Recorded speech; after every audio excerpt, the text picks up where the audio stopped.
세상을 보는 그 마음 자체가 따뜻한 분, 거의 모든 사람을 이렇게 다 포용할 수 있는. 이 사람 자체가 너무나 고요하고 멋있는 사람이어서 그런 어떤 빛을 내면 살아갈까를 지켜보고 싶은 마음이 있었던 거죠.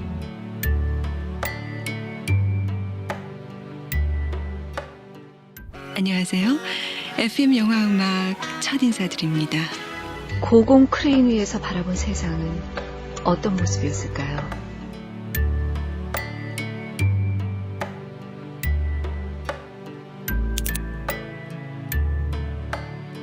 이번 영상에 맡게 되고, 사실 저는 정은임 선배에 대해서는 처음 알게 됐거든요. 아나운서가 되고 기감이 됐던 선배님들 조언이 방송을 여러 개 하는 것보다 하나를 하더라도 그 사람만 할 수 있는 방송을 해야 한다, 딱 그거의 전형 같은 느낌이셨습니다. FM 영화음악과 정은임이란 어떤 의미를 갖고 있는지. 그걸 왜 나한테 물어보지? 정은임 선배가 FM 영화음악을 그렇게 오래 한 게 아니야. 되게 짧게 그거밖에 안 했는데 그렇게 사람들한테 계속 회자가 되고 머릿속에 남아있는 이유는, 야, 저 당시에 저런 말을 영화음악 시간에 했단 말이야? 지금보다 훨씬 더 아나운서가 프로그램 안에서 그런 목소리를 낸다는 게 아주 쉽지 않은 상황이에요. 올해 칸 영화제가 무산될지도 모른다. 프랑스 문화예술계 비정규직 노동자들이 정부의 실업수당 감축에 항의해서 영화제 지원 거부 및 영화제 점거를 선언했다고 합니다. 진짜 지금 만약에 계셨으면 훨씬 더 우리 아나운서국이 풍부해지지 않았을까. 정은임 선배님과는 함께 지낸 시간이 그렇게 또 길지는 않으시죠? 정은임 선배가 유학을 다녀오셔가지고 나는 이제 회사를 다니고 있었는데 은임 선배가 유학에서 돌아오셨고 같이 프로그램을 1년 반 정도 했나? 그 행복한 책 읽기라고 네. 매주 한 4권, 5권 정도를 책을 읽고 가서 이제 얘기를 해야 되는데, 정은임 선배는 그걸 진짜 다 읽고 오시더라고요. 시청자 게시판에 여자 MC는 준비를 철저히 해오는 것 같은데 남자 MC는 책도 안 읽고 오는 것 같다. 근데 정은임 선배가 거기다 댓글을 달아주셨어요. 이 친구가 물어보는 쪽으로 약간의 역할 비슷하게 좋게 포장을 해주셨더라고요. 경치 선배 말씀하신 행복한 책 읽기에 나는 리포터로 그 프로그램을 같이 했었어. 나는 은임 선배랑 같이 차 타고 가서 같이 중간에 밥 먹고 같이 돌아오고 뭐 이런 시간들이 있어가지고, 개인적으로는 은임 선배랑 우리 방에서 유학 다녀오신 다음에는 시간을 좀 많이 보냈던 편이긴 하지. 진짜 영감을 많이 주는 선배여가지고 좀 많이 따랐었는데, 은임 선배는 뭘 봐도 누구를 만나도 그 사람의 속까지 쫙 바짝 들어가는 그런 느낌 있잖아. 나한테는 어떤 느낌이었냐면은 광고의 카피 같은 정돈된 말씀으로 한마디씩 하시는 거야. 예를 들면 밥을 같이 못 먹은 거야. 그러니까 선배님이 미연이랑 같이 밥을 먹어야 되는데 뭐 이렇게 말씀하셔가지고, 선배님 뭐 밥이야 아무 때나 먹을 수 있죠. 그랬더니 은임 선배가 밥을 먹는다기보다는 일상을 나누는 건데 딱 그러시는 거야. 그래서 나는 지금까지도 후배들이랑 밥을 먹을 때, 누구와 만나서 시간을 보낼 때는 은임 선배의 그 말씀이 나한테 카피처럼 남아있어. 식사는 그 사람과 일상을 나누는 거다. 선배님도 혹시 그러셨어요? 저는 입사하고 나서 선배들이랑 밥 같이 먹거나 할 때 정은임 선배가 계셨으면 승훈이 참 좋아했을 텐데 이런 얘기 저한테 많이 해주셨거든요. 저 들었어요. 검도 선배가 해준 얘기 아니에요? 칭찬인 것 같아서 기분 좋다가도 지금 십몇 년이 지난 지금까지도 선배들 사이에서는 그분을 계속 기억하고 자주 떠올리는 이런 분이구나. 그 다음에 후배를 칭찬하는 방법 중에 그 선배가 있었다면 너를 되게 좋아했을 거야. 어떤 분일까가 굉장히 궁금했었거든요. 10여 년이 지나도 계속해서 우리 입에서 회자되는 그런 아나운서가 몇이나 될까? 드물죠. 저도 이번에 선배가 했던 방송을 찾아봤더니 하는 말씀은 휴머니즘하고 그 시선은 다 사람에게로 향해 있잖아요. 따뜻한 어떤 세상을 바라보는 관점, 그 다음에 그 목소리가 주는 우아함, 문장은 대단히 정제돼 있고, 이런 것들이 다 이게 하나가 되면서 누가 흉내낼 수가 없다. 이미 몇십 년이 지난 방송인데 너무 세련됐다. 진짜 이거는 어렵다. 그 모든 걸 갖추기란 불가능한 거 아닌가? 맞아요. 의미스러운 사고가 또 있었잖아요.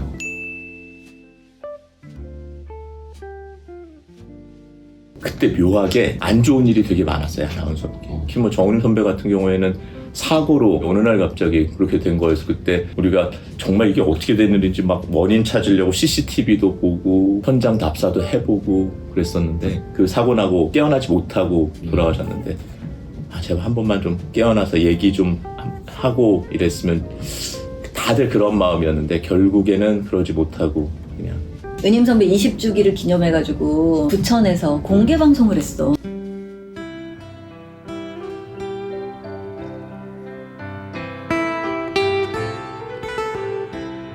그가 없어도 영화는 좋아했을 테지만 그가 있어서 영화가 더 좋아졌습니다. 근데 어떻게 이렇게 많은 분들이 20년이 지났는데도 이분을 기억하고 시간을 내서 그날 진짜 비가 엄청 내렸는데 비가 내리는 일요일에 여기를 오시지? 하는 그 생각이 들었었거든. 영화 음악을 그냥 좋아하던 일반 분들 뿐만 아니라 그 시대의 시네필이라고 얘기하는 이런 분들이 오셔가지고 자기가 이 영화 음악을 들으면서 얼마나 응원을 받고 이렇게 모여가지고 듣는 커뮤니티가 있다는 게 얼마나 놀랍고 막 이런 이야기들을 하시는데 자기 언어로 말하는 자기 생각으로 정말 공부하는 사람, 영화를 정말 좋아하는 사람으로서 적시에 정확한 반응과 질문들을 해줬습니다. 제 기억 속에는 글을 써가지고 갖다 주면 무슨 뜻인지 그거 다 찾아보고 기록해놓고 반영하고 하는 진행자였죠.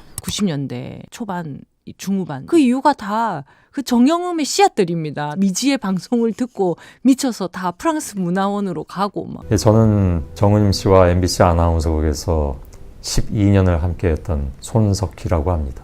정은임 씨나 전학을 바깥으로 잘 표현하는 성격이 아니에요. 이렇게 살갑게 대한다라든가 이런 거 잘 못했어요. 살갑진 않지만 사실은 무척 인간적인, 그리고 내가 당신을 굉장히 존중합니다라는 것을 보여주는 것. 방송은 이런 맛으로 하는 거구나. 이런 작은 거인이 옆에 있는데 이런 정도인지는 몰랐다. 찬욱 감독님, 유승환 감독님 뭐 이런 분들은 거기에 게스트로 참여하시고 또 김태용 감독님 같은 분들은 이걸 들으면서 꿈을 키워가시고 이렇게 얘기하면 좀 지나칠 수도 있지만 우리나라 영화의 중흥기가 거기서 시작된 게 아닐까. 저희 뉴스아나니 구독자분들께 처음 인사를 드리는 건데 직접 자기소개 한번 해주시면 카메라를 싫어해서 유튜브 같은 데도 나오는 데가 없어갖고 반갑습니다.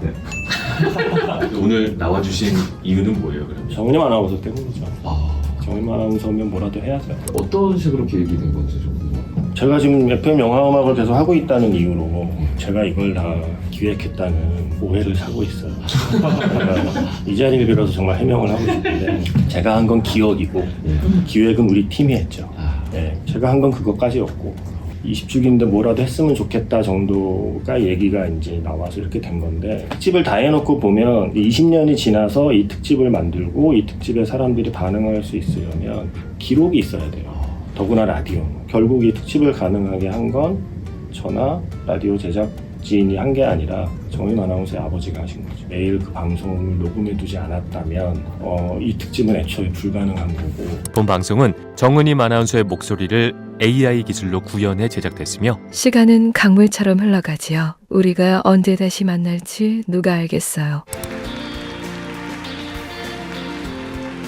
정은임 선배님과의 연이 어떻게 됐었는지. 2003년 그때 제가 영화잡지사에 있을 때 특집을 저한테 맡기면서 3일 정도를 따라다니라고 시켰어요. 그래서 아나운서국에 들어갔죠. 방송하라고 하시면 아나운서국 테이블에 앉아서 쓰는 데도 있고 심지어 저녁에 여자 아나운서 모임 식사 자리에도 제가 따라갔어요. 정은임 아나운서께서 이건 좀 아닌 것 같다. 그래서 그 3일 이후에 이제 팬이 된 거죠. 일단 정은임 선배는 세상을 보는 그 마음 자체가 따뜻한 분이에요. 거의 모든 사람을 이렇게 다 포용할 수 있는 그런. 그리고 또 분노할 일이 있으면은 그게 누구든지 간에 위아래 구분하지 않고 바로바로 표현하고. 얼굴이 잘 빨개지셨거든. 여기가 빨개지면서 이렇게 막 얘기하면 화난 거야. 은임 선배 주변에는 은임 선배 나름의 분위기가 있었어. 그래가지고 우리 여기 분장실 이렇게 전기로 생긴 우리 그룹부라 그러지. 그거를 그냥 은임 선배 돈으로 사다 놓으신 거야. 지금 선배님이 이런 것도 해요? 그랬더니 네 머리도 내가 해줄게. 막 이렇게 되게 막 멋있는 목소리로. 기자는 대부분 스쳐가니까 취재 뭔가 이게 3일로 끝나지 않았으면 좋겠다는 마음인 거죠. 저는 어쨌든 옛날 얘기를 하러 갔잖아요. 90년대의 영화음악의 전설에 대한 이야기를 주로 하고 싶어서 표현을 쓰자면 어제를 질문했는데 정은임 아나운서는 계속 내일을 얘기하셨거든요. 그리고 사실은 그때 그 아이가 어려서 이 아이에게 어떤 엄마가 되고 싶고 그리고 아이가 살 세상이 어땠으면 좋겠고 뭐 이런 얘기를 했던 게 제일 기억에 나서 계속 지켜보고 싶다는 마음이 있었던 거죠. 사람도 중력이라는 게 있잖아요. 누군가를 이렇게 끌어당기는 힘. 정은임이라는 은하계 밖으로 벗어나고 싶지 않다. 태양 주변에 제일 가까이 도는 무슨 수성이나 금성은 안 되더라도 한 천왕성 정도라도 멀리서라도 그런 어떤 빛을 내면 살아갈까를 지켜보고 싶은 마음이 있었던 거죠. 그리고 그 당시에 이제 영화 기자로서 그 프로그램은 왜 특별했던 걸까요? 그 특별함을 이제 설득해 보려고 이번 특집을 준비하고 MBC 라디오 유튜브 채널 무후지에 보시면 왜 그게 특별했는가를 당시에 그 방송을 들었던 변용주 감독, 김태형 감독, 김철 감독이 대표로 이제 이야기를 열심히 해주셨으니까 그거를 잘 봐주시면 좋겠고요. 일개 독립영화 감독을 스튜디오로 불러서 초대 손님으로 이야기를 나눈다는 건 요즘 같아도 상상하기 쉬운 일은 아니잖아요. 어떤 걸 만들고 싶은지를 물어보고 어떤 영화를 좋아하는지라고 물어본다는 건 저뿐만 아니라 뭐라도 해보고 싶은 사람들에게 내 말을 들어주는 사람이 있네. 거기는 영화 좋아하는 사람들이 좀 모여있는 곳, 사적인 공간인 것 같으면서도 굉장히 사회적 메시지도 있을 수 있는 공간, 또래 사람들을 이렇게 영화로 조금씩 가까이 가게 했었던 것 같기도 해요. 영화에 대한 정보가 많이 부족하고 내가 궁금한 이야기를 해주는 방송이 없던 시절에 그 당시에는 영화를 좋아하는 사람들이 좀 마이너한 그룹이었는데 내가 스스로도 내가 마이너라고 생각했던 사람들한테 메이저라고 하는 방송국에서 이 이야기를 해주는 거에 대한 어떤 반가움과 고마움들이 컸던 거죠, 청취자들이. 정은임 아나운서도 방송을 하면서 방송 제작진과 또 게스트로 나오는 평론가를 만나면서 내가 모르는 너무 좋은 영화들이 세상에 많다는 거를 방송을 하면서 알게 된 거죠. 보통은 그 새로운 세계를 아는 데서 끝나죠. 그런데 파고들기로 작정하는 흔치 않은 DJ였던 거죠. 조금은 흔히 말하는 좀 늦바람이 든 겨우 2년만 동안 진행하는 동안 스스로 엄청난 성장을 일궈내고 그 성장 과정을 청취자도 같이 함께하면서 청취자도 같이 성장을 한 거죠. 그런 아나운서, 그런 진행자가 되려면 어떻게 해야 할까요? 무엇이 그런 걸 만들 수 있을까요? 책을 정말 많이 읽으시고 끊임없이 손으로 적어놓으시고 자기만의 언어로 말씀하시는 게 그분만의 관점이겠지? 그게 그런 영화 카피 같은 언어로 나오는 거 아닐까 하는 생각이 들어서 우리가 사실 방송을 하면서 아니면 어디인가에 노출이 되면서 기성의 제도나 불합리한 거에 대해서 막 알면서도 사실은 대놓고 이야기하기가 조금은 꺼려지는 상황이잖아. 보통 아나운서들은 자기의 색깔을 웬만하면 드러내지 말라는 얘기도 하고 방송을 통해서 중립을 지켜야 되는 입장이기도 하고 하지만 그게 뭐 답은 아닌 것. 정은임 선배처럼 고쳐야 될 일이나 아니면 잘못되고 있는 일에 대해서 말할 수 있는 용기. 너는 그게 좋다고 하지만 너 그렇게 할 수 있어? 라고 하면은 자신은 없지만 그래도 마음속에 저런 선배가 있었고 나도 맞다고 생각한다면 한 번쯤은 그런 모습을 보이는 것도 좋지 않을까. 그런 면에서 귀감이 되고 여전히 후배들이 정은임 선배를 떠올릴 때 그런 모습을 떠올리는 게 아닐까. 그래서 직접 같이 생활을 해보지 못한 후배 입장에서는 궁금하고 계셨으면 어땠을까. 우리 방도, 우리 후배들도, 나도 조금 더 멋진 사람이 되지 않았을까 하는 생각도 가질 정도로 보지는 못했지만 그리운. 선배님은 어느덧 아나운서국의 국장까지 되셨는데 후배들이 어떤 점을 좀 기억했으면 좋겠고 본받았으면 좋겠고 그런 사람이 또 없어. 누구도 은임 선배 같이 흉내를 낼 수도 없고 누구도 대체될 수도 없고 은임 선배가 만약에 그런 사고가 없었으면 지금도 계실 거 아니야. 그렇죠. 그랬으면 우리 방이 정말 달랐겠다. 관계도 다르고 사람들도 보면서 되게 영향 많이 받았겠다 하는 생각은 들지만 은임 선배의 어떤 부분을 어떻게 본받아야 된다라고 이야기하기에는 이 사람 자체가 너무나 고유하고 멋있는 사람이어서 어떤 부분을 떼가지고 후배들이 어떻게 담는다 뭐 이렇게 얘기하기는 너무 어려운 것 같아요. 사람 그 자체로. 영환이 완전 감동받았어요. 이거 좀 보여줘요. 이거 굿즈인데 너무 근사한 굿즈를 만들어줬어요.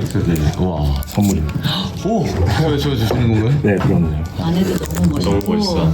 너무 감성 있는 1995년 4월에 마지막 방송. 거기 QR 찍으시면 마지막 방송 들으면서 마지막 방송을 텍스트로 볼 수 있는 야심찬 굿즈지만 판매는 할 수 없는 저작권을 이렇게 해결하지 않는 제가 이듬해에 태어났는데 영원히 완전 빠졌네 이제. 완전히 지금 싹 들어봐.